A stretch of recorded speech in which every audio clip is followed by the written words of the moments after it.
Simples, inverter o que está escrito. Então, quando disser que é para Israel, você tem que trocar por igreja. Olha que loucura. A primeira vez que o dízimo aparece na palavra de Deus é quando Abraão o dá a Melquisedeque, que é um tipo de Cristo.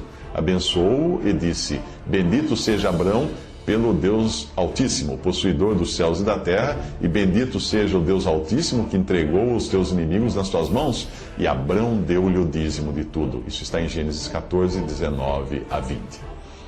Bem, atente para um detalhe. Isso foi antes da lei dada a Moisés. E isso foi uma iniciativa de Abrão. Deus não ordenou que Abrão desse o dízimo. Não. Abrão decidiu fazer isso. E isso coloca aquela oferta como uma coisa particular de Abrão. Você não pode dizer que aquilo era uma lei. Mas na lei havia também a ordenação, é diferente.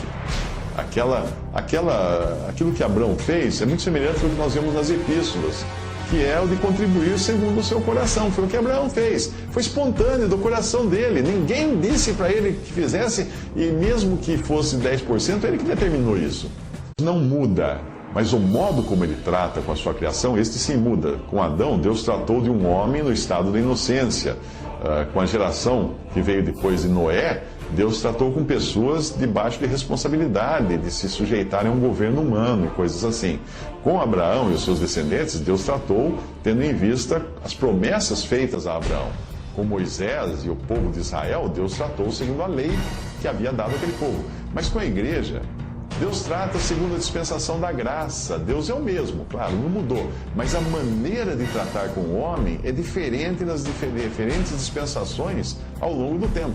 A palavra de Deus não muda. Alguém fala assim, mas a palavra de Deus não muda. Claro que não muda. A palavra de Deus não muda e permanece para sempre.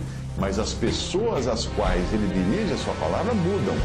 E se nos Salmos nós encontramos calorosos pedidos de vingança contra os inimigos, mandando matar os inimigos e tudo mais, no Novo Testamento nós vemos que Deus deseja dos cristãos que eles amem os seus inimigos e orem por eles.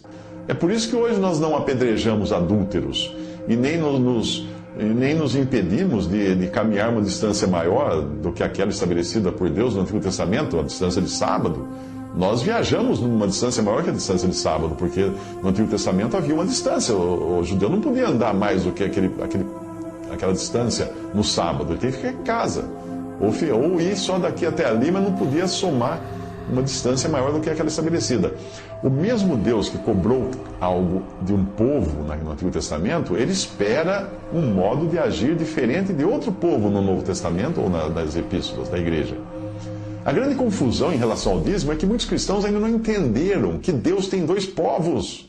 Deus tem dois povos. Deus tem Israel, que foi temporariamente deixado de lado no presente tempo, e tem a igreja, que é o povo que hoje representa Deus na terra. Antigamente era Israel. Quando a igreja for arrebatada, Deus voltará a tratar com Israel dentro daquilo que ele estabeleceu e prometeu para aquele povo. É por isso que o Senhor Jesus disse aos judeus em Mateus 24, quando ele pensava nos judeus após o arrebatamento, ele disse o seguinte: orai para que a vossa fuga não aconteça no inverno nem no sábado. Porque ele iria dizer isso de cristãos? Cristãos não guardam o sábado. Os judeus com os quais Deus tratará então, depois do arrebatamento da igreja, eles darão o dízimo, eles guardarão o sábado, eles farão coisas que não são encontradas na doutrina dos apóstolos dada à igreja, porque esta é encontrada apenas nas epístolas, em especial nas epístolas do apóstolo Paulo.